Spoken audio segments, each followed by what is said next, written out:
Today we have Shri Noble Paul, who has done Masters in Management and Operational Development from the Royal Institute of Technology, KTH, in Sweden, and Bachelor of Engineering in Robotics, Netherlands and Singapore. He has previously worked as a project manager with German Defense in Munich, Germany, and as the technology manager with ST Microelectronics, Singapore and USA. He currently works as the Research and Technology Strategy Partnership Manager for Japan, India and China for Airbus SAS at Toulouse in France. Today, he'll be talking about building a balanced and successful life. I now request Mr. Paul to please take the dais. Standing here speaking to all of you gives me a great pleasure for many reasons. One of them because I was in your seats a few years before and probably more confused than you are at the time of graduation and the times after. And second reason because when I came into my job, the one in Airbus, my boss after the interviews, we were standing in front of his den office in Hamburg, and he told me, Noble, we have two problems here. I like you very much. You look smart. You know what is going on and things.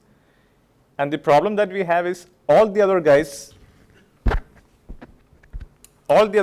who applied for this job, they're above 40. And in comparison, you are not even 30. And I have this big problem to justify to my boss why I hired a young guy when we had much more senior experienced people. I thought about it for a few minutes and I told him, well, it's not my problem. You have to find a good answer. It's part of being a boss. And if you do like to hire me, then we will see how it goes from there. After a few weeks, he did hire me. He did tell me. And what happened after that, he told me, Noble, I managed to solve one of the problems, and now the second one. For the last 7 years, we have been trying to work with Indians. We discuss with them, we negotiate with them, but for some reason, we can't have any kind of research agreement with them. So I was given the task to have something done with the Indian institutes. And I am happy to say that I had the first research and technology project between Airbus France, and the first Indian institution to have it done was IIT Madras.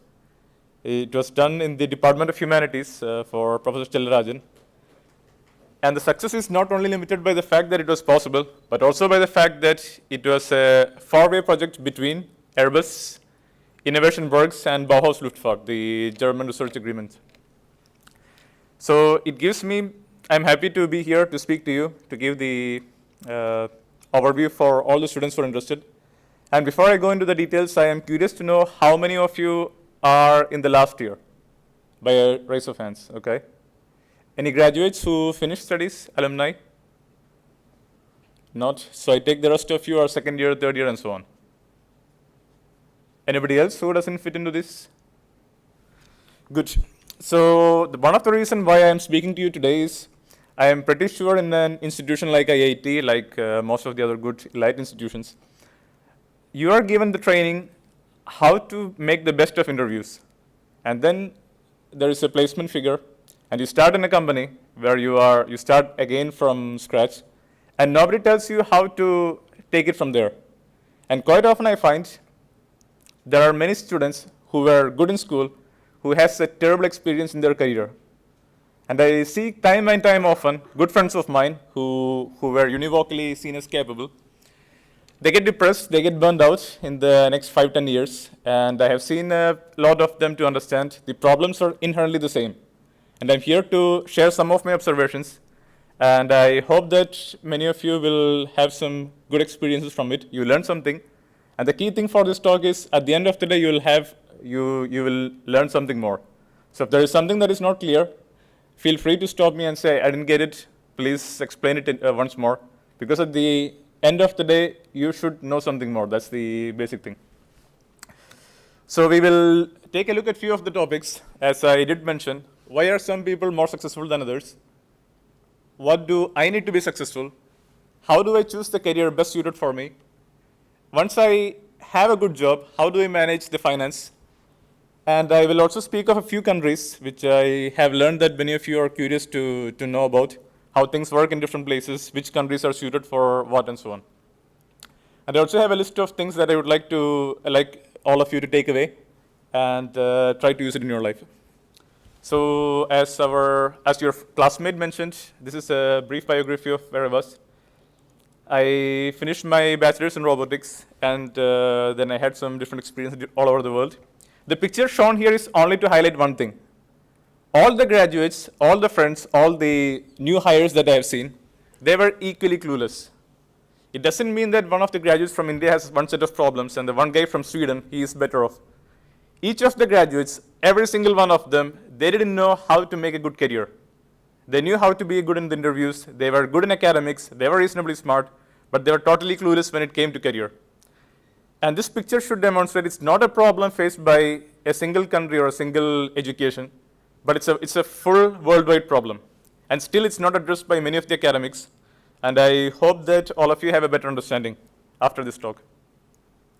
So if I am not wrong, this would be some of the major concerns those of you who are about to graduate has.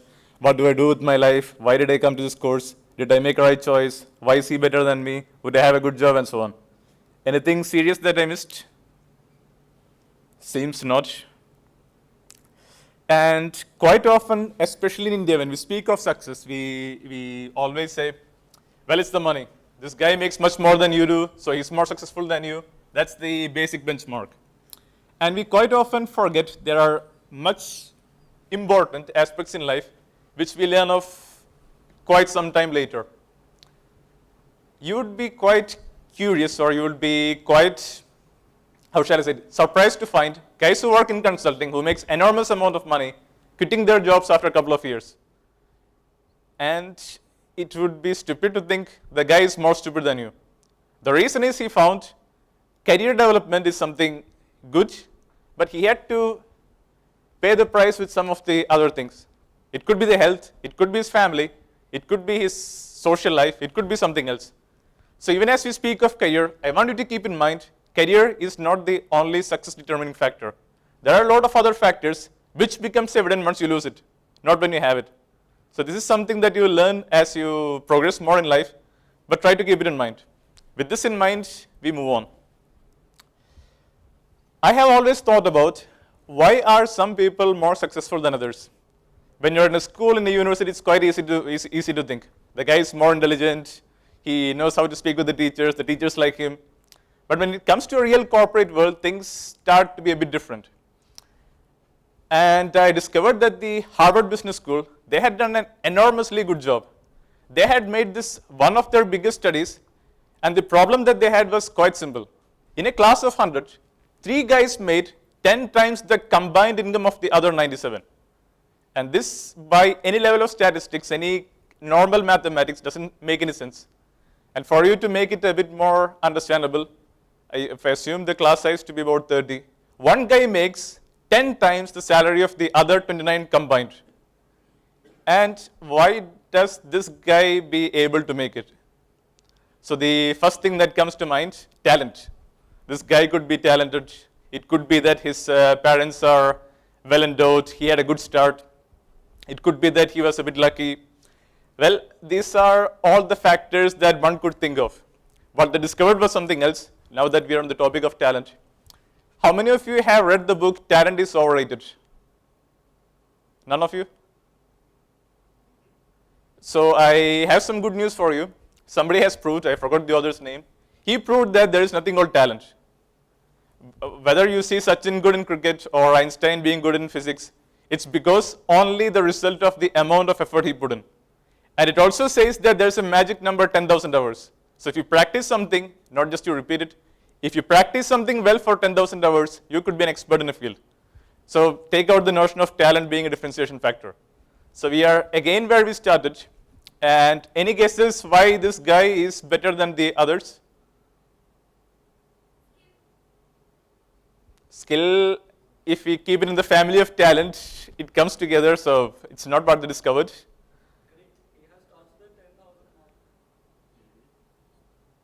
Yes, it's a possibility, but it's something that they missed. Please. Determination, you mean? Yes, as well. Yes. Anybody else would like to voice their thoughts? Passion, yeah, it's a factor as well. Last thoughts? What do you think?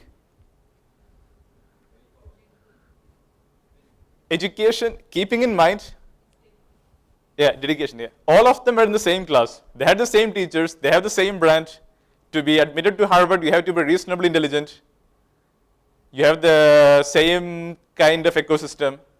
Out of all this, having all these factors more or less the same, what could be one thing that keeps these guys separate from the others?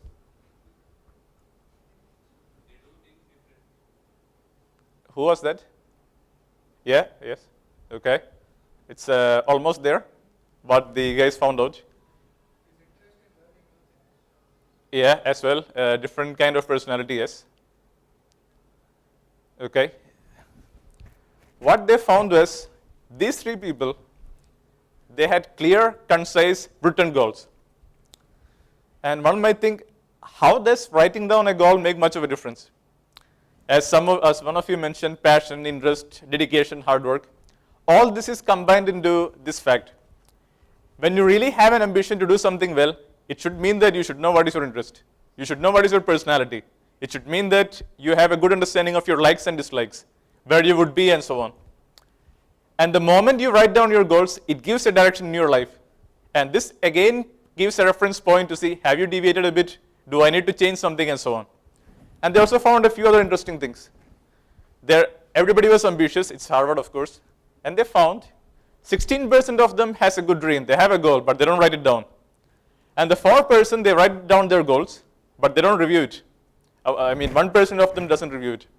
So what kept this 3% apart was not their hard work, not their family title, not their intelligence, not their hard work, not their smartness. It was only writing down their goals and reviewing it. And one more thing to be mentioned here, just because you write down a goal doesn't mean that you will reach it there. And just because you change it doesn't mean that you will be one of the 3%.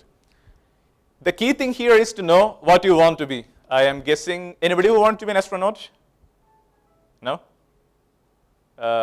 Agriculturist, farmer, Olympic medal winner, deep sea diver? What was it? Okay, good. And do you know how to be one? And do you know how to find out how to be one? Yeah, now there is a Google, yes. Any other ways?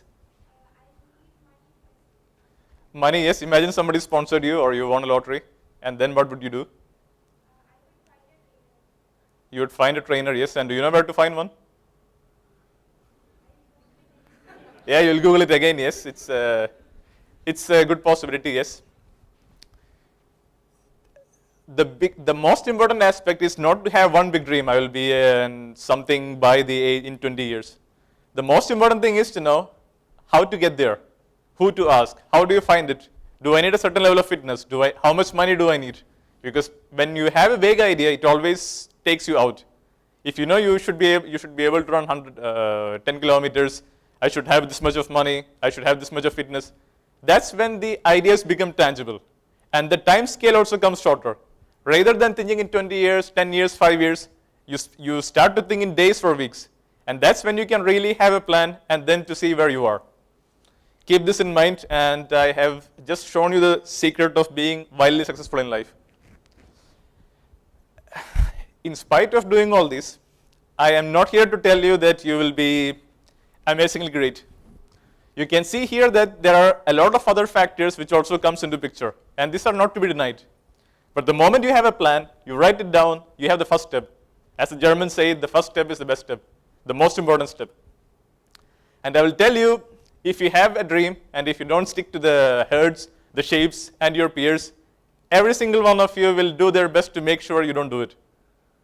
So if you want to be a deep sea diver, and I don't know how many of your friends think it's cool, but I'm sure, including your parents, if you have any good neighbors, your friends, they will tell you something is wrong with our dear friend. Why are you doing this? Don't you think it's stupid? And so on. Attitude is the most fundamental thing that keeps someone to be able to sustain.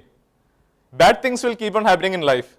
And for those who are not experienced in the career, studying is actually quite easy. But the problem is you figure it out only when you start to work. And this is also one of the reasons why many people continue with PhDs and postdocs and things. Once you understand studies are not too hard, And we have briefly spoken about finding the passion and knowing it. And I would also like to bring your attention to something else. There is something called a personality trait. There are many tests where it tells you which one you should go to and so on and so on. But when you start a career, always try to have a feeling of what it can complement of yours. To give a short example, I wanted to be in the financial field. And I understood that the guys in finance, they get the fastest promotion, they make enormous amount of money, and they have the highest perks. So I thought, well, why not be a finance? And that's when I discovered that I don't have the mathematical acumen. I could do maths, but I didn't have the talent, or I didn't have the thing to, not to put in the effort, but to do it with ease and to do it for many, many hours. Anybody can do anything for a few hours or for one day a week. But when you look at it from the larger picture, a few years doing things that you don't like, that's where things start to change. So always find your interest and then find what you're good in and then do it. And speaking on the topic of career, before you put your life into something, ask yourself, would it be something that would exist in 10 years, 20 years? So for example, I imagine the best typewriters were good at their time, but they didn't see that their industry would be going away soon. Or it would be the guys who were good in traditional cameras. They didn't know the photo developing would be gone. So once you see the first sign that the industries are changing, make sure that you know how to change the board or to use your skills to something else. So as we spoke earlier, the best career is where you have three of your aspects. We saw two of them, your interest and what you're good in. And the third thing is, how do you make money of it? If you can find the answer to these three questions, you have a good life. Let me start. And I had friends of mine, well, Noble is good in theory, you know me, I like to play football, I like to play computer games, and there are girls who tell me I like to shop, I like to eat food, I like to sleep. How do I make this a career? And this was something that I was thinking for quite some time. How can somebody who plays games morning to evening make it a career? And then, you know, the typical Indian mothers, Noble, advise him, tell him how to be better. And then I would go to this guy and said, well, you know, Noble, I like to play games. It makes me feel good. I kill a few guys and I feel good. I said, well, if you feel good, then you should do it. And then his mother says, well, he doesn't have a job. How do I get him married? The girls are looking for something else. And I used to get caught somewhere in between. And then I made a few of these triangles. This is one I made for this friend of mine. And I found that he was good with computer games, which meant that he had a good coordination, he was good in games, and he could play it for hours and hours. And then he had a lot of talents. He was managing a team of his own and so. And the problem was here. How do you make the value? Why would someone pay a good computer player? And thanks to, let's say, the graphic card manufacturers, computer game specialists, and so on, today it's not difficult to get paid for doing these kind of things. You could be a professional gamer. How many of you know about professional gaming? Okay, reasonably good. Video card bug testing, writing drivers for video games, monitor testing. Okay, good. And for those who haven't, this is one of the international competitions where a lot of gamers comes in their own teams and they try to win against each other. Any guesses how much money they make by winning this competition? Sorry? More or less, yes. So imagine it's not a bad career to be. And of course you are playing games, something you would do anyways. Keep in mind though, there are not too many of these and there is no guarantee you will win it, but this is a possibility. And these Korean guys, they are really good in computer games. I have learned that they have nothing else to do in life, so they are really good. How many of you would like to be in beach and get paid for it? So some quick hands and some slow hands, okay. This was a job for those who hadn't heard of it. It was sponsored by the Australian Tourism Department. All you had to do was go to an island, sit there for 8-10 hours and share your experience. And you would pay reasonably well. I applied, but they didn't choose me. This career, anybody to guess what it is? Second guesses? It was the first job that I was offered. It was from Panasonic, and my job was to watch movies 8 hours a day. And I was paid more than my friends who really worked hard. In this kind of jobs, you are here to see some movies, to find if the lip synchronization is good. Does this DVD player work with this CD? Does it work well with the surround system? Does the colors get reproduced good? So it's not as easy as watching a movie, but it's a bit harder, but nevertheless it's watching a movie. And I also discovered recently in Bangalore, the Amazon had this some of these jobs. So the lucky guys have found something similar. And shopping for the girls who are in minority but nevertheless here. Do you know there are jobs where you can shop and still get paid for it? Anybody who had heard it before? We had one guy who have heard it. Have you tried? Okay. So there is a growing brand conscious generation who has no clue how to be stylish, and you could go to them and tell them, I can make you stylish, I can make you much more beautiful, give you the money and let me buy things for you. And they have fancy names, personal stylist, and so on and so on. This is not exhaustive. Private detective. How many guys have fantasized to be one of these guys? Reasonably good. I did as well. And this is a very fast growing market in India. And anybody knows who are the biggest customers? Yes, you have it. Second best? Business, yes. When I was offered this job with the job with the German defense, they told me, well, you have the interviews, you did everything well, and now we will investigate about you for 3 months. We will look at all your Facebook things. Have you done something good or bad? And she said it's too late to delete them. So if you have something, well, we don't offer you. And they went through all the countries that I have been, what I have done, police reports, had I been married, not because they cared, but they don't like people who lie, and so on. This, for the corporates and for marriage, is very fast growing.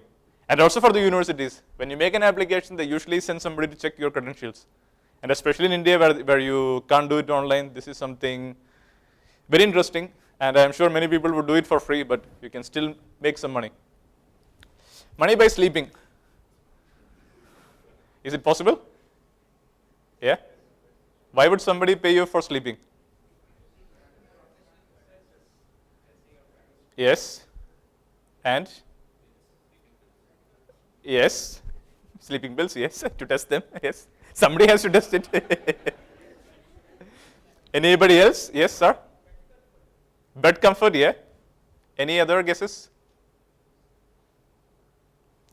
Yeah, one of the guys were almost close. It's not only to test the sleeping pills, but also to, the new devices which measures your sleep cycles, your rhythms, heartbeats, temperature. They also need somebody to test it. And the bigger market is testing the mattresses, where these are experts who get paid to sleep. And this is also something quite more and more used by the hotels as well. So you go to the best hotels, you don't tell them who you are, you book a room, and the next day morning you fill in a form. The bed was good, the pillow was bad, the service was good, and you get paid for it as well. So all through your life you're traveling, somebody's paying you to stay at the best hotels, and you get some money as well. Wine.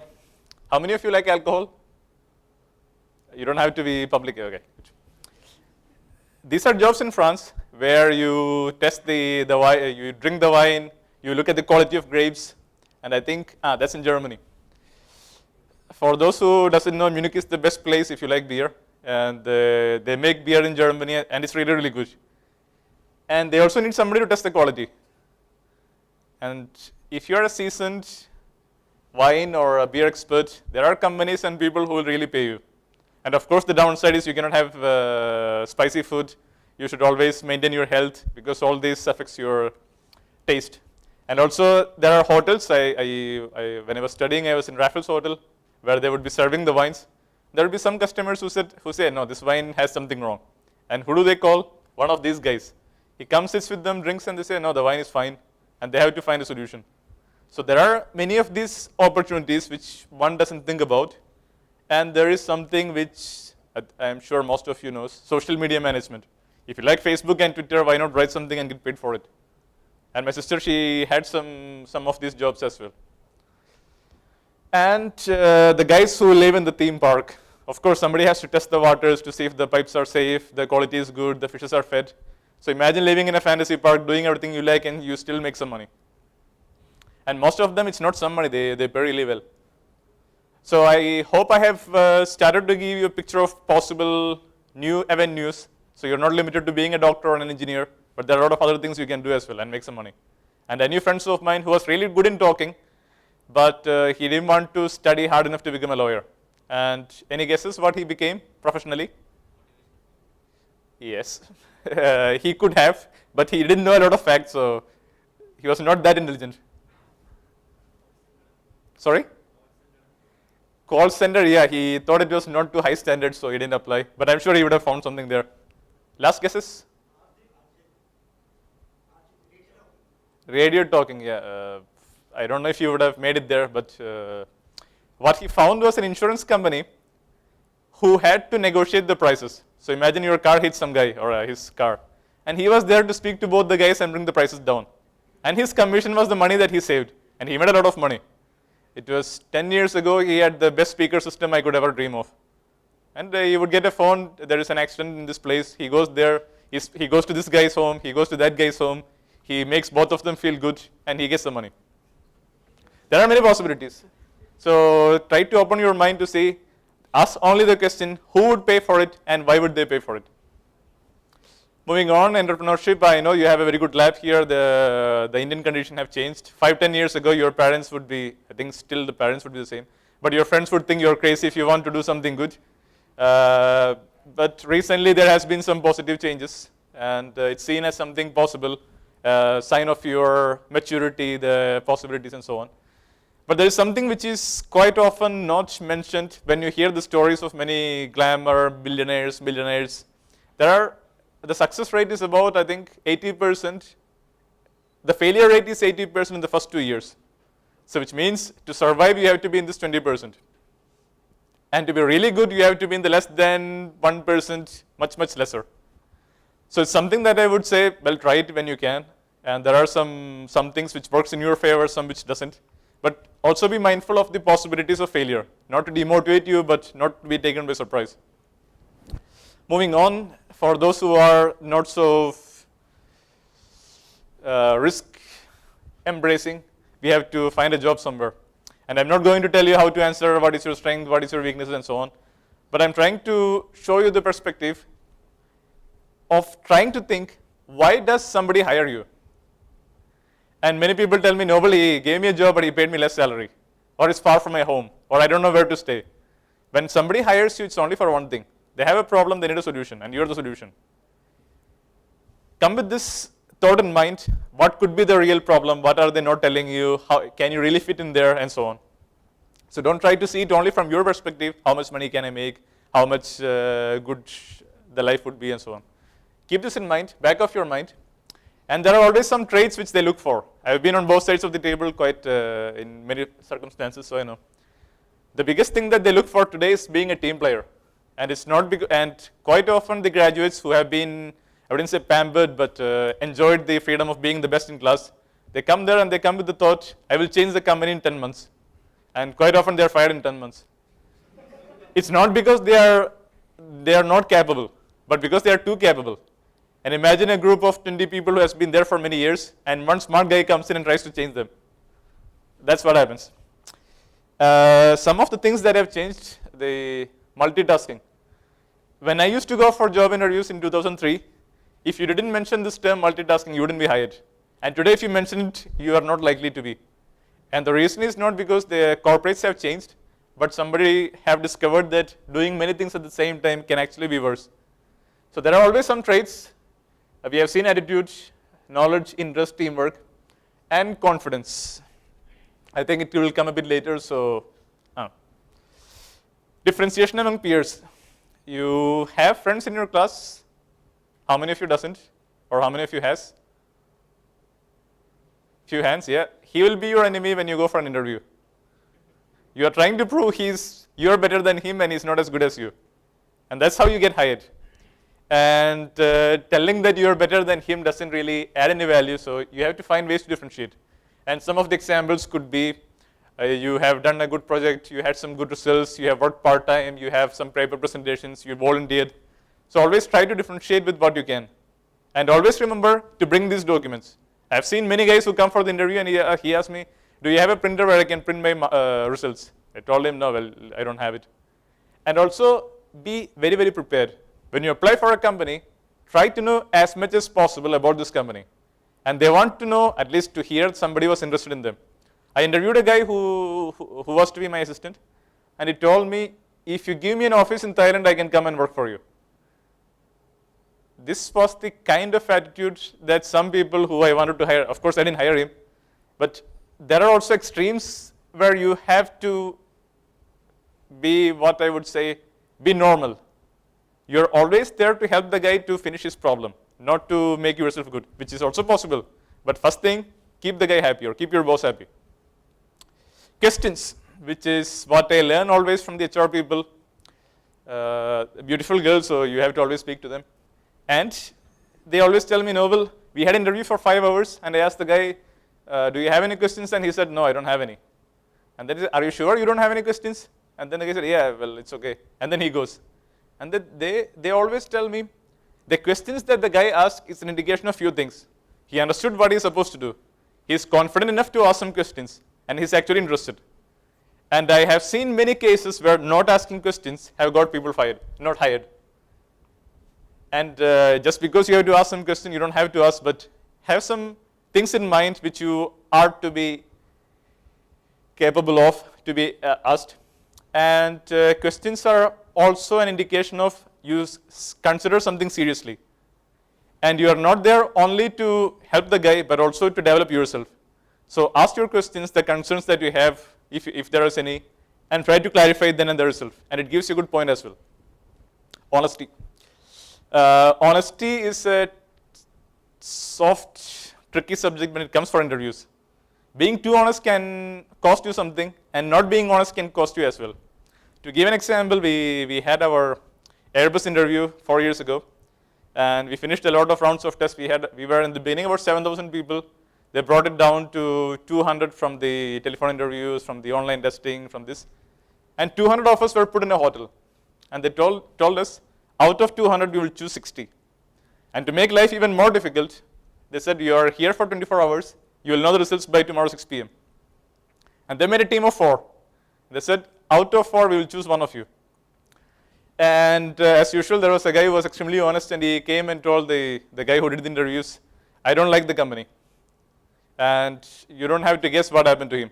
He was being honest. He told him he didn't like the job, he didn't like the company because they made missiles on the spot taken out. And they would also ask you, what is your biggest weakness, what is your biggest strength? It's not to know what is your biggest weakness, but the intent behind is to know how do you know what is your weakness and how do you fix it? So I have heard this quite often. What is your weakness? I'm lazy. What is your weakness? I don't like to work. This is not, maybe the guy is honest. Of course, I give him points for being honest, but it doesn't help in this situation. But if somebody tells me, well, I was lazy, but I've improved a bit and I'm working on it, it's a bit more better to hear. So always keep this point well in balance. Salary negotiation. Any guesses? Again, American figures. How much negotiating salary can earn you over your life? This is an average, so it doesn't belong to any specific career or domain. Any guesses? Yes, sir?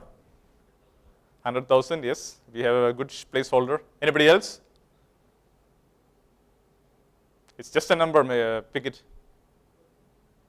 What was it? No? Anybody else?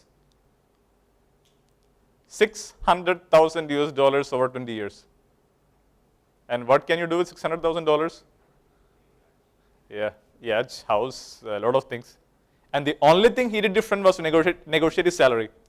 Keep in mind, when you start a job, that becomes something like your, like an image of yourself. Every time you change your job, they will say, what was your previous salary? And you go for the next job, what was your previous salary?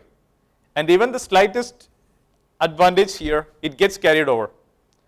And if you have a good case, and if you, one more thing, the HR people's bonus lies in reducing your salary. So if you are supposed to be paid, let's say 10 lakh rupees, and if they paid you 8 lakhs, their bonus increases. So always keep in mind you have a conflicting interest to make it. So she's trying to earn more money, telling you you're being selfish. But in fact, just being aware of this fact can help you a lot. And I've heard a lot of HR people being angry with me, you are being unreasonable, noble, you are being this and that. I mean, don't just say I need more money. You should have some supporting factors. Could be your experience, could be your average salary, could be what your previous things paid for. Come with some good judgments, be confident, stand up for yourself. And it's something which amounts to a lot. And if your boss tells you we will look at it after 1 year, be sure nothing will change.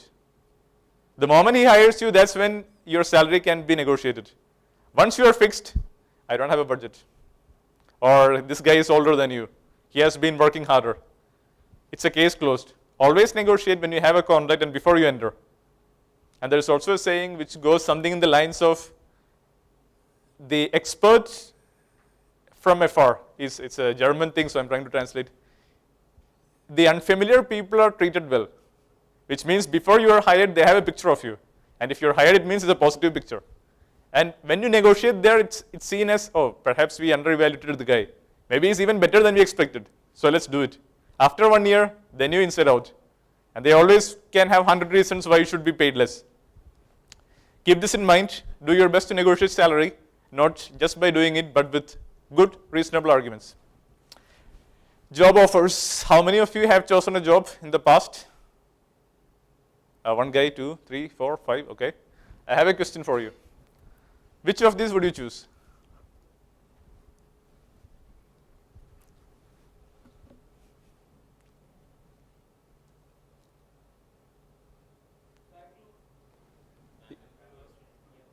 Yes, and why?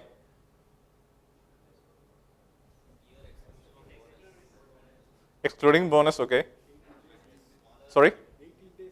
18 days leave, yes, which is more than smaller bond, yeah. Cost of living, yes. Sorry? Smaller penalty, yeah.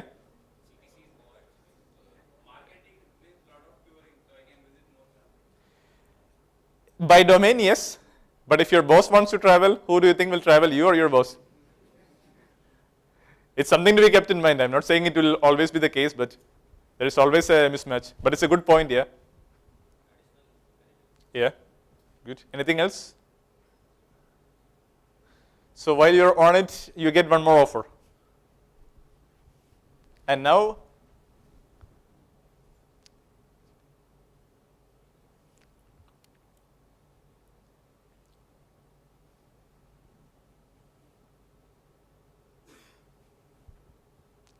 which one would you choose?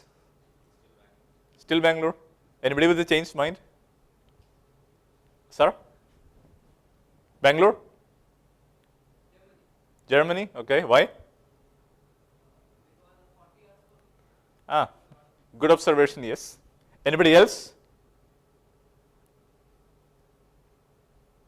I guess everybody agrees with him. And how many of you know the difference between net salary, gross salary, and the CTC? And imagine in a few months you are going to negotiate your salary. You are going for the interviews, and you have to choose one. Yeah, and do you know what it is? Yeah. Yeah. And it also includes, for example, the rent of the chair where you sit in, the rent of your computer, the cost of your badge, all those things. So when somebody says CTC of 15 lakhs, to give an example, the gross salary would be about 10 lakhs, more or less. It's about 30-40% less, so maybe a bit more. And then there is the taxes, PF, contribution, all the social security charges which comes in as well. Subtract it, and then you get the net salary. So net salary is what you get in hand. Gross is including the taxes, PF, social security and things. And CTCs on top of which the company has to pay for. 3 very important terms, and the HR people, let me tell you, they always try to confuse you. They will try to tell you, we will pay you 10 lakhs, but it could be a CTC. And then don't be surprised when you get much lesser money. And it happens to many, and because of their pride or arrogance, they don't speak it to others. So I'm telling you, number 1 trick by the HR people. Number 2, some of you did mention the impact of location. Of course, it's known that some of the cities are much more expensive. Having 20 lakhs a year in New York, you're a poor guy in New York, even though it might look when you sign it from here. Always find the cost of living, the average rent, the traveling time, the most important thing, stress. How many of you know what is stress? 1, 2, 3. And let me tell you, you don't know what it is yet. There is a stress when you study, but it's nothing. 5, 6 years ago, I read a book which said, the biggest problem of developing countries is stress. And I thought, silly guys, they don't know how to live their life. And 6 years later, I knew what is stress. It's something that you will encounter in your life if you intend to work. Not if you have a very, very cushy job, but most of the people, you will have this. And imagine why your parents are not cool. All of them were younger as you and having their dreams and hopes. 20, 30 years of stress, you become like your parents. And not to mean in a bad ways, but this is what shapes them over many years. Travel time in Bangalore, you know how many hours you spend sitting in a bus or in a bike and things. And I know that by the time I reach the office, I'm tired. And then you're supposed to begin your work. And I have been tempted to stay in the office because I didn't have the confidence to get back to my home. Small things, but every day you have to go back and forth. If you save 10 minutes, it's 20 minutes a day. And a year, it's many, many days. Yeah. Promotion. There are some jobs which looks very interesting when you start. And they will also pay you a lot. And be suspicious if somebody is paying you a lot of money. There could be something behind it which they don't tell you. It could be that maybe you will never ever be promoted. You are the only one in the department. Or it could be you'll be stuck there for the rest of your life. So always be a bit cautious when you when you are not sure what happens after. Reputation, which I believe all of you know, which are the famous companies, which has good policies, which treats its employees well, so and so. And to give a slight example here, when we were working in Singapore, I had a friend of, not a friend, but an acquaintance of mine. He came to me and said, well, Noble, I'm quitting. So I asked him, what happened? Are you getting married? He said, no, I have a good offer, and there's some Taiwanese company, TSMC. They came and told me, we will pay you double your salary here. And I told him, why do you think they offer double the salary? And he said, who cares? I will get the money. So, okay, fine. And then I met him 2 years later. And he looked as if a skeleton had some skin. And I asked him, you made double the salary, and what happened to you? You seem to be quite impoverished. And he said, well, Noble, what to say? The job I was supposed to do the same job, but they forgot to say that they didn't say I could go home. So he leaves the office at 12, and somebody calls him at 3 in the morning to say something is not working. And then he has to come back. And then he told me after some time, when he started to sweat, he could see blood coming out. And as sane persons, he wanted to quit, and they said, oh, by the way, your penalty is 12 months. So which means you have to pay them 12 months of your salary if you want to get out. I don't know what happened to him, but I hope he's alive. Yeah, we spoke of Taiwan. Some countries, they have a historically difficult workaholic life. Japan, South Korea, Singapore partially. So if you are not happy with working many, many hours, and if you, good indication is the penalty. If you see something very big penalty, there is a reason why they put it. And if you can, try to ask somebody else who has been there before. N+1 is your boss, N+2 is his boss, and so on. It's a term that you will see more and more often. If you do a reasonably good job, and the moment or when your boss leaves, you are likely to be in his shoes. So if you think that he has a terrible life, you know you are not in the good place. It's a good indication as well when you see him for the interviews. Does he look happy? Does he look contented? And so on. Keep this in mind as well, because it will take you by surprise. The moment he's gone, you have to fill his shoes. Holidays, somebody did mention. Good eyes. Some of the countries, especially Nordic, Western European countries, they have a lot of holidays. You get an average 30, 45 days, plus public holidays, plus sick leave, and so on. It adds up to usually 2 months a year. And on the other extreme, you have the Japanese, South Korean, Singapore people, where they penalize you for taking sick leave. And I think India stands somewhere in between. Holidays do matter as you get older, because at some point of time, everybody realizes work is not something I want to be the best in. And then these kind of things come in. You might have a family, you will have kids, and this kind of things will have a major impact. So have a good idea where it will be, does it increase? Because some of the companies you get more and more by the number of years. So those kind of things ask for it as well. Number of hours. How many of you know about consulting jobs? Which company do you speak of? McKinsey, yeah. Anybody else? Yeah. PwC, yeah. Everybody is familiar with these companies? McKinsey, PwC, Ernst & Young. When I graduated, I was in the last semester of my studies, and I had an offer from PwC. It was not on the paper yet, but we were discussing. And I happened to see one of the professor, one of the very good guys, Professor Roland. And I told him, Roland, I got this job, and I will be joining them in 2 months. And I told him the consulting people make enormous amount of money. If you didn't know, this is one of the highest paying jobs. And he told me, Noble, are you stupid? I thought, I have a good job, and I will be starting in a few months, and he's asking me if I am stupid. He must be stupid. And then I asked him, why, Roland, what is happening? I said, it's consulting, Noble. It's not a normal job, it's consulting. And I think everybody dies for consulting. They want to be in McKinsey, they want to be in PwC. And then I thought, the guy is jealous because he couldn't get a consulting job, he's asking me not to get a job. And then he told me a lot of things which I didn't fully comprehend then. But for other reasons, I went into Airbus. And I met one of the guys who were in PwC at the time. And he told me, Noble, we work in average 80 hours a week. And even if they pay you double the salary, when you compare to the number of hours, it's very, very less. And also keep in mind, the number of hours is not what you spend in the office. It's your travel time. It's the time when you're at home, but you still think of work. It's the stress that you take from home, the impact of not being able to sleep in the night because of the stress, your clothes, all these things. Number of hours will turn out to be the most significant factor when it comes to a job.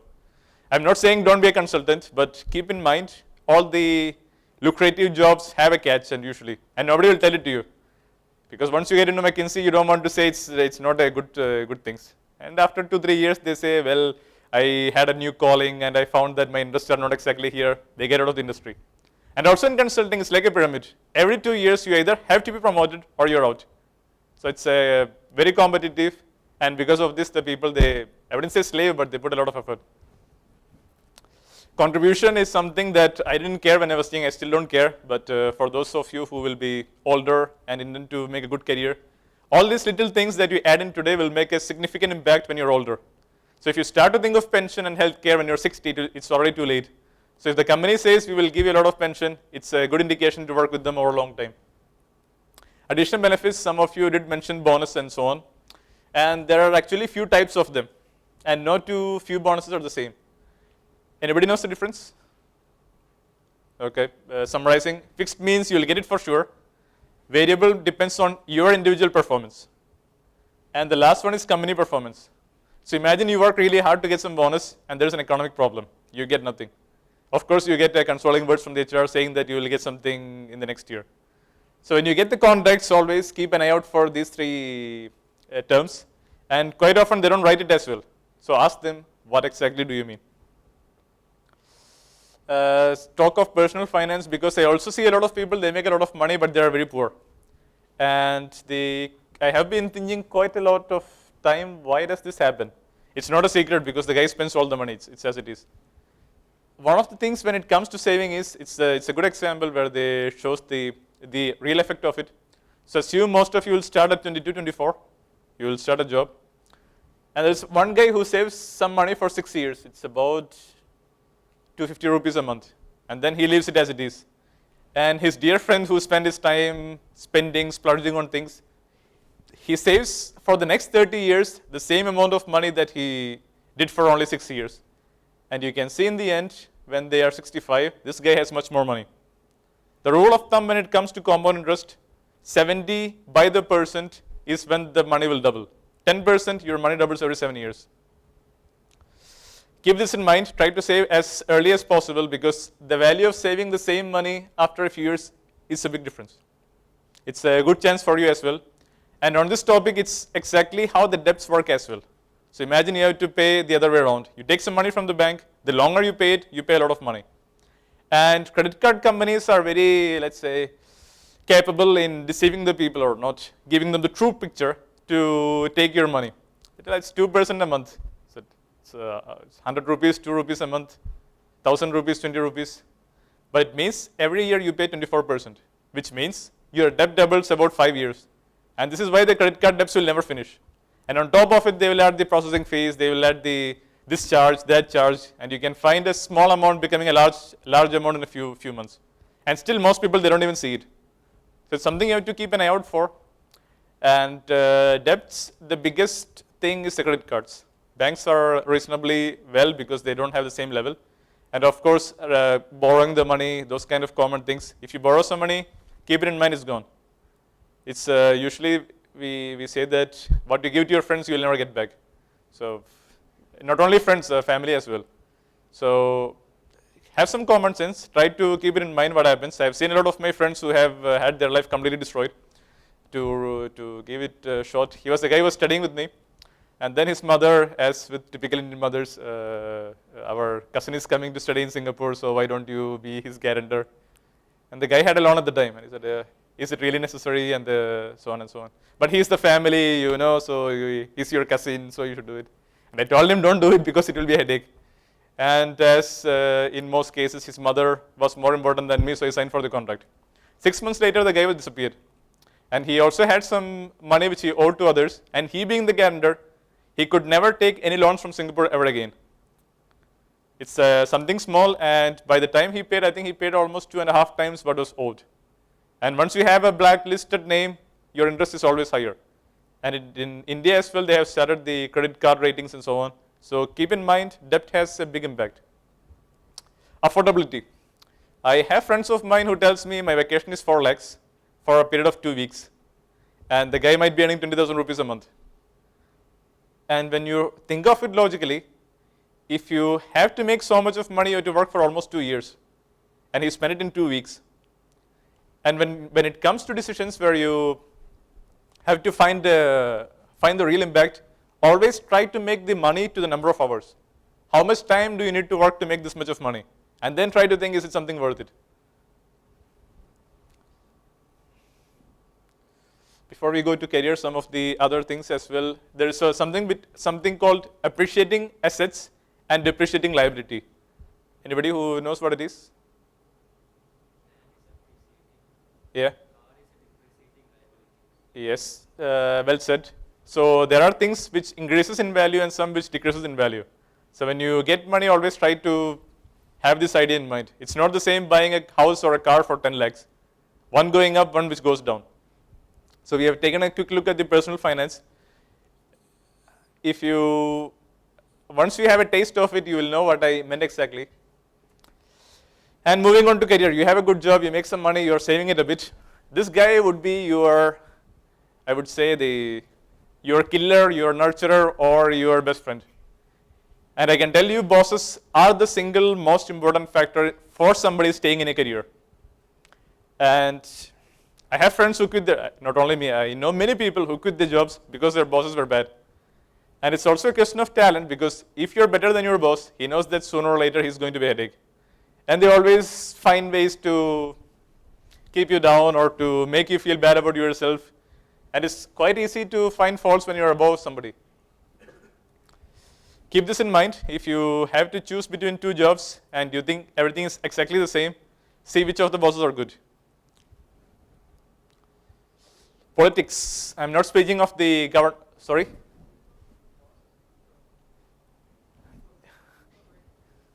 It's, what do you call it? When you go for arranged marriages, there is a tradition where you go to see the girl and the guy. And the question is, how do you know if the guy or girl is good? Because it's as when you're dating, they're trying to show the best of it, they're trying to do things. There is no single answer to if the boss is good. If you can speak to somebody who worked for him before, but it's not a perfect way because he could be bitter, something would be wrong, but ask a few people. And there is always something called instinct. So if you have a good feeling, and if you get a bad feeling from the other guy, it's what I found to be a practical way to find a solution. But it's a good question, how do you know? It's something that gets clearer and clearer as time goes by. Politics, I'm not speaking of the governmental politics, state politics and so on. How many of you know what is politics? Yes, would you like to share? Any of you?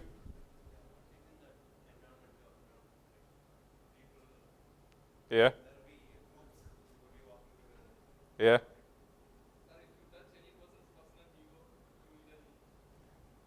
Yeah. Yes, yes, it's true. And the guys in the back who, you have something to add, any of you? Not, sir?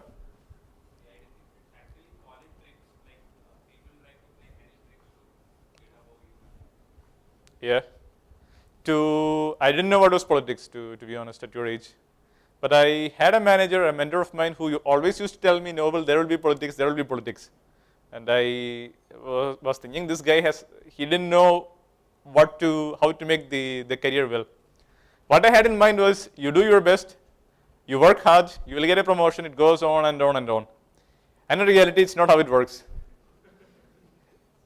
You can either learn it from experience and become bitter, or you can look at the other people who has been. When I used to be in Singapore, I used to see a guy who was more than 55. The retirement age there was 62, so he's between 55 and 60. And he was doing exactly the same job that I was doing in 3 months. So I could imagine for 35 years, he did exactly the same thing. And he was really good as well. What I would do it, he would do it as well. He was good in this and that. But what kept him there without giving him a chance of promotion was 2 things. He was really good in his job. So which meant if he left, it was difficult to find somebody as good as him. So this is one of the cases where being really good can work not in your favor.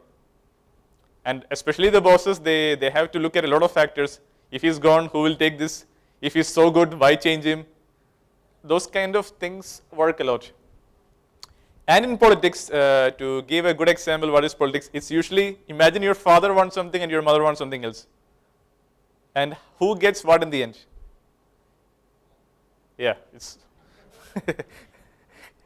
that is politics. When there are 2 people who want something else, and it's something different, how they play it out, how they convince the other guy, how they gain the support, that is politics. So take it from your home to your office, there is a guy who wants your promotion, there is a guy who wants to get your money, that's where the politics come from. And yeah, I have, speaking of hard work and its place, politics, as we have seen, it exists everywhere. If you think there is no politics somewhere, it just means that you haven't seen it yet, or that they are really good. Jealousy is the number 1 reason. I have many of my friends who were very well, very capable, very talented, very much in aptitude, and their bosses would hate them. And it's quite difficult to discredit somebody who's better than you, so they always have their own experienced, tried out ways to make you look bad. Jealousy is the number 1 reason. Competition, because in your team you're fighting for 1 promotion. And it's as in your class you go for interview. 5 of your colleagues, you often have 1 to get. So the easiest way, make everybody else look bad. These are the places where it comes from. And I am sure it's not an easy thing too, because the other guys have been experienced much more than you. But keep in mind such things exist. And why? Because there are always a lot of meanings. There could be a guy who seems very friendly to you and he says, oh, you are so young, why don't you do something else, and you have a big future inside of you, go and study and come back, do your MBA, do your PhD. And always thinks, why is this guy always telling you to do this and that? Because if you are gone, his job is more secure. When somebody advises you in the competitive career world, always try to think, why is this guy telling you? If you're gone, what kind of advantage would the guy has? Keep this in mind always for your years to come. And yeah, for those who dream of being the CEOs, CFOs and so on, anybody who does? Yes, few top management people who wants to be. Yeah. There is a point in career where your individual capacity determines when you are here. So when you start out a job, to make a good impression, you have to be really good. You bring out your talents, you bring out your capabilities, you make the best presentations, you make the best reports, you make everybody think you're really good. And you reach the mid-management level, and then the things start to change. Over here, you need what is called EQ, emotional quotient, which is a mix of empathy, your understanding of the social situations, a good feeling of the politics, who should you support, who shouldn't you not, who should you keep in favor, and so on. And this is where most people have the problem as well. What took you until here doesn't work from here to there. Once you have a team, you are judged not on how good you are, but on how good your team performs. And for this, you have to think in a different way than how you have been thinking in the past. This switch is quite essential, not today for you, for the next 1 or 2 years, but have this in mind that this change happens, and if you miss it, you won't be in a good place. And I also understand many of you would like to go abroad. Show of hands for those who would like to. 5, 10. The rest doesn't. Okay. For the benefit of those who were asking me a bit earlier how to be abroad, everybody is familiar with this Erasmus Mundus programs? For those who not, it's a European government-sponsored stipend for masters, PhDs, and so on, and they hire a few hundred people every year from India. It's one of the possibilities where you're paid for your studies, for your masters and PhD. And there are many graduate programs from big companies. Typically, it's the Ericsson, paint companies. And the idea behind is they're grooming some people to be the future leaders. And the thing to be kept in mind is they choose people from all over the world. So which means by default, the competition is really intense. And the probability of success is less than 1%. It's even worse than getting into Harvard. It's more difficult than getting into Harvard. But once you are in, you are treated like a king, because tomorrow you'll be the CEO. And they treat you really well. They give you all the facilities and all the help and support. So these graduate programs are something very competitive, but if you get it, it's really good. Scholarships for studies, I believe most of you know more than I do. But every day I hear of something new where you can study abroad. And have a good look at them. And I will speak of a few more countries before wrapping it up from my own experiences. Singapore is a country which used to be in the past very much dependent on semiconductors, the logistics, container shipping, and so on. And as of today, they have made a radical change to extremely high-end technology, biotechnology, and so on. So if you are interested to move to this place, it's good to have some skills in these domains. And politically speaking, they have a more nationalistic approach. They discovered that the number of foreigners were more, so they had to balance it out with the local people. So the number of visas and things are coming down. And working culture is more Chinese, where you have to show that you work really hard, and you have to prove that you sit in the office for many hours and so on. And there is also good scope for the finance and IT people. It used to be since the last 2 years, and the government has now decided to make it a biotechnology hub. So these are the 3 main domains where you could be of interest. USA, I believe everybody has a friend or a relative in US. The economy there is not so good at the moment, but as usual, the government spends a lot of money for the defense, civil, aeronautic kind of fields. And quite often they come to Airbus and says, we will do it for free because we have to do something. So they have a lot of money flowing in these 3 domains. And culture-wise, they are really performance-oriented. They don't really care where you come from, what is your background, and so on. If you can do something, they will really appreciate you for doing it. And it's also extremely competitive that everybody has the same kind of attitude. So they work on a kill each other system. So you have to be really competitive to survive. But it's a good country for the people who are extremely talented. Entrepreneurship as well is much honored. Germany is, speaking of the culture, they have still the effects of their old military backgrounds. After the 2 world wars, they have been trained to be more militaristic. You will find it in the office. If you ask them, how good am I, they will tell you, you suck.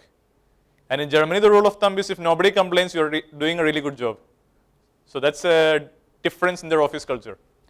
There is some economic problems, but as usual, they are always finding a way to make it better. They have a lot of technology-oriented companies. In Germany, if you're a good engineer, you're treated like a king. And you can see the effect of it with the automobiles, the cars, the engines, and even the German technologies and everything. So if you like engineering and research, this is a good place to be. And keep in mind, they are nice people, performance-based, but not as much as US, but very direct. So don't feel bad if some German guys say something which you might think is not appropriate. I had a few of these experiences. France, as usual, they have been dominating many years for fashion and fashion tourism. French people are quite indirect, and if they tell you you are good, then you have to be a bit suspicious. It could mean that something is actually not good.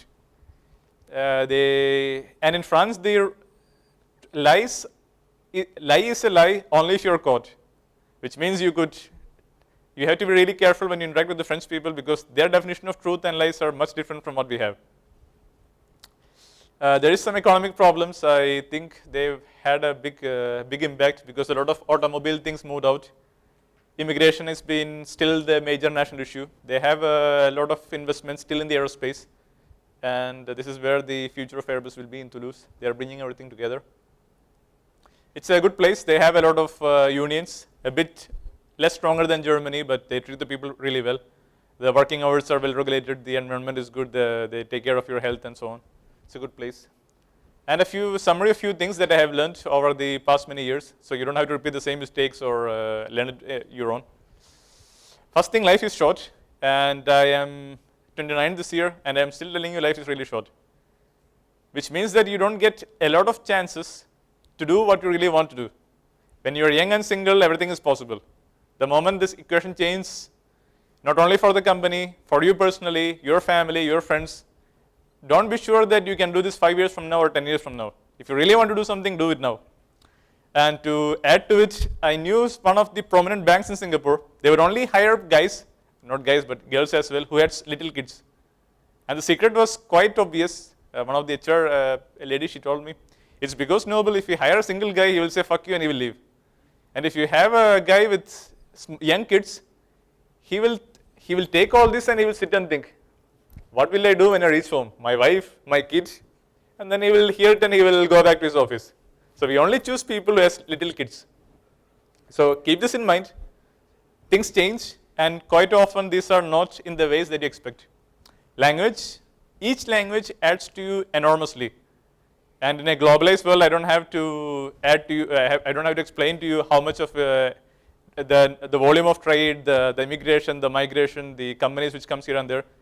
Learn languages as much as you can, and it's much easier when you're studying in some places. The moment you start to work, despite the best motivation, it's always much difficult. Fortune favors the bold. At some points in life where you have to choose a safer option and a bit more riskier option. And to tell from my personal example, I was in 2008, I think mid of 2008, and all the companies were firing people. And then I was thinking I should study a bit more, and I went to the HR to say I'm quitting. And they found it to be extremely unusual, and the HR lady, she told me, Noble, do you read the newspapers? I said, yeah, I do once in a while. Do you know there's a big economic problem going on, and all the companies are firing people? And she said, yeah, I do know it. Do you know you are committing a suicide? And I said, well, in some ways, perhaps yes. And then I went to my parents and I told them, Father, I have decided to study something in Sweden. And he asked me, it's simply because you don't know how to cherish what you have in life. Not the actual words, but changed for the audience. And he said, you are well paid. It's a kind of job that most people would dream for. You have it and you're throwing it away in this kind of economy. And then I was even, I wouldn't say depressed, but feeling a bit sad. I went to the office. I spoke to one of the managers who added to say, what do you think will happen after you finish your studies? You spend some money, then you come back. People will make fun of you. And out of this, there was one guy who said, Noble, at your age, I could have done a lot of things which I couldn't do, and I can't do it anymore. So if you think of what is the best things that could happen, the worst things that could happen, try to evaluate it somehow and see if you can still go through it. So I made a list of it, and the worst case scenario would be sitting in the same chair, which I was doing anyways. So I discovered there was not too much to lose, and the rest is where I was from there. Abroad, if you get a chance, at least for the fun of it, take it. And try not to only visit the tourist places, get a feeling for the culture, how the people think, what they do, and so on. It's quite different between being a tourist and being an immigrant. Whichever country you go to as a tourist, it's very, very good. But the moment you start to live there, that's when the fun starts to go. Mentor, as I have tried to explain to you, if you have some good people to advise you in life, it will have a big difference. Be also careful who you choose, because if a stupid guy advises you and you follow it, you are likely to be even worse. So find somebody who's capable and who has your interest in mind. So for sure, don't ask your boss, should I do this and that, because there are always bound to be some personal feelings behind. Find somebody who you aspire to be if you want to be a diver, you said. If you get a diver, ask him, how did you become one? And be sure that you are not influencing him in some ways. So take advices. 80-20 rule. How many have heard it before? Much more than average, yes, good. For those who haven't heard, it means that it's a study that was done in the US as usual, that to get 80% of the result, you have to put 20% of the effort. And if you want to get the other 20%, you need to work 80%. So what does the intelligent people do? Or the smart people in the office, they do? Yeah, they spend the least amount of time to make it to a level, and then from there to make something perfect, you need a lot of effort. And in the office, usually you have a lot of things to do, so instead of trying to make one perfect thing, try to make it well, and then focus on different things. And you will find this many times in life. For example, I remember when I was studying chemistry, we had a lot of difficult chapters, which you needed a lot of time, but the results were quite less. So make some intelligent decisions, skip them, or study in a different ways. When it comes to work, always this thing exists. Keep an eye out for it. And then not to demotivate you, despite the best efforts, there are many things in life which happens in some ways.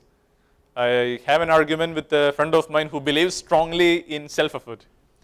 And he learned this the hard way when he went for an interview and he didn't get the job. He was supposed to be the best candidate, and he practiced really, really, really hard.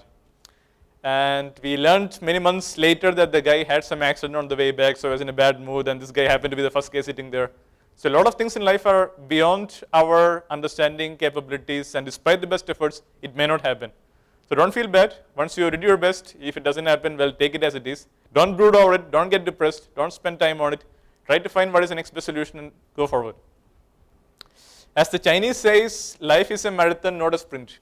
And it was a Chinese girl who told me, she said, the mothers doesn't like kids who top this school when they are young.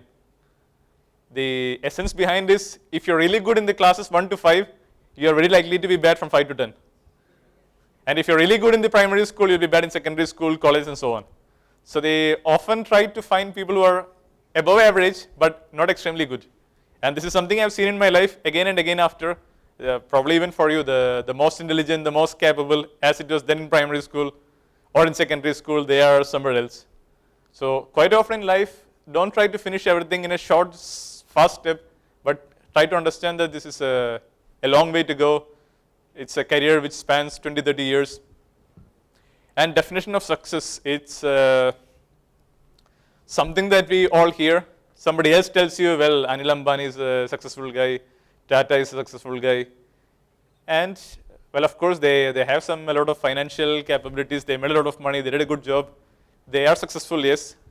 But quite often, as we have seen in the circle of life, when you really want something, you lose something else. It's how the life is designed. It's nothing that, even if it might appear one guy has everything, in reality he needn't have it. And quite often it's not the case. So don't trust always the external appearances. And when you have a feeling that you're doing good, keep it as it is. And also on this thing which we didn't speak much of is self-confidence. If you ask me what is the single most thing that affects your career and life in general, is the self-confidence. And the attitude that we have seen before, the optimism, the boldness, all these things comes from this single factor.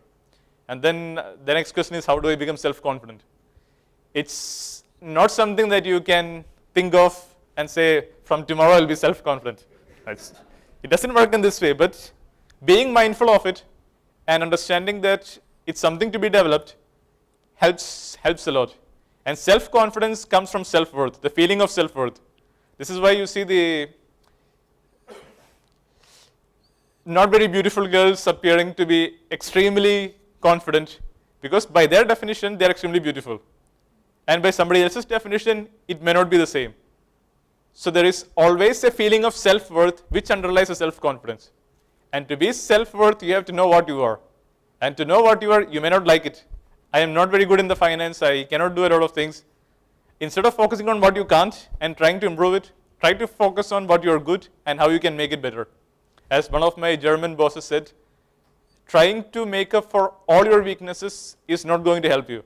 Find what you're really good in and then try to spend much time on it. He gave an example of a German football player, but I will Say imagine Sachin was average in basketball or in football and volleyball and things, and he was average in cricket as well. His niche, his capability was in cricket, which he made it extremely well. And many years from now, this would be something that where all of you would be as well. So try to find what you're really good in and make it better and better and better. And don't feel bad because we have seen earlier talent doesn't exist. So if you think today you are not so good, there is always a lot of time to improve it. And as a closing statement, it's not a short journey, life as it is. Easily all of you will have 30, 40 years to come. So plan for it, write down your targets, what you want to be. Accept failures because it does happen to everybody. Have a good feeling and then try to move on. And some books that I found to be good for those who are interested, these are on these topics, could be of interest.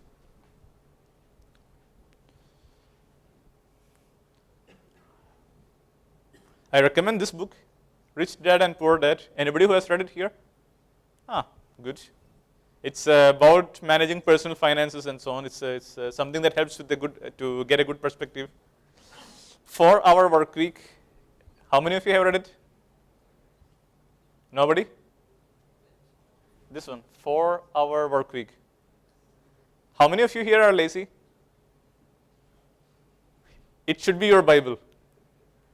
This guy, Tim Ferriss, is a guy who, I wouldn't say he's lazy, but he's the guy who tries to simplify life. So he's the guy who tries to find the easiest ways, the smartest ways to get something done. The book starts with an example. He went for a wrestling competition. And then he discovered that the rules of the competition said you only had to get one guy out of the stage. And he spent his entire time trying to push them out. That's the only thing he did, and he won the wrestling cup.